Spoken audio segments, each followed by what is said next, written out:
Everyone, welcome to Ammu and చిన్న blogs. ఎలా ఉన్నారు అందరూ? నేనైతే చాలా బాగున్నాను. మీరందరూ ఎలా ఉన్నారో కూడా కమెంట్ సెక్షన్ లో చెప్పేసేయండి.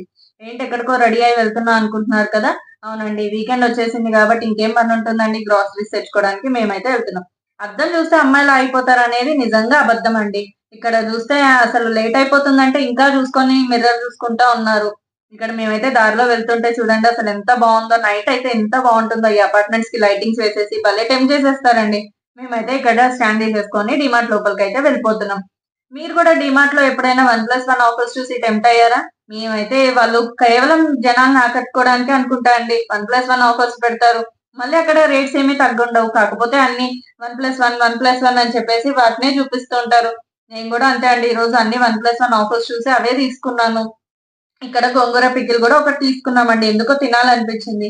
ఇక్కడ ఈ డబ్బా ఫ్రీ వస్తుందని బాస్మతి రైస్ తీసుకున్నామండి. ఎప్పుడు కూడా లూజే తీసుకుంటాము. కానీ ఫస్ట్ టైం డబ్బా కోసం బాస్మతి రైస్ తీసుకున్నాం చూడండి. అలా ఉంటుందండి డిమార్ట్ వాళ్ళ టెంప్టేషన్స్.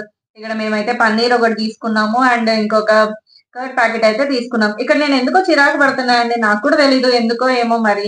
ఇక్కడ మేమైతే ఫస్ట్ ఫ్లోర్ కి అయితే వచ్చేసాము. ఇక్కడ ఇంకొన్ని షాపింగ్ అయితే చూస్తున్నాం. చూడండి ఎంత బరువు మోపిస్తున్నారో. స్టాండ్ ఒక దగ్గర పెట్టేసి మేమైతే అవన్నీ మోసుకొని లాస్ట్‌కి వెళ్ళిపోవాల్సి వచ్చిందండి. ఎందుకంటే అందరి మధ్యలో అది పట్టుకొని తిరుగుతా ఉంటే ట్రాలీ దారికి అడ్డం అనిపిస్తుంది. అందుకని మేమైతే అక్కడ పెట్టేసి వెళ్ళిపోయాము. ఇక్కడ ఇంకా డస్ట్‌బిన్ కవర్స్ అయితే తీసేసుకున్నాం. పైన ఏమున్నాయా క్లాతింగ్ ఒకసారి చూసేసొద్దాం. కలెక్షన్ ఏమన్నా కొత్తగున్నాయేమో అని చూస్తే అన్నీ రొటీన్ కలెక్షన్ అండి. ఇంకేం లేదు.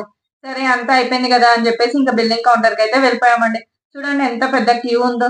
మీరు కూడా ఎప్పుడైనా డీమార్ట్‌కి వెళ్తే కార్డ్ అయితే ప్రిఫర్ చేయండి. ఎప్పుడు కూడా ఫోన్‌పే మీద ఆధారపడకండి. ఎందుకంటే మాకైతే లేట్ అయిపోయింది. ఇంకా మేము ఇంటికొచ్చేసాము.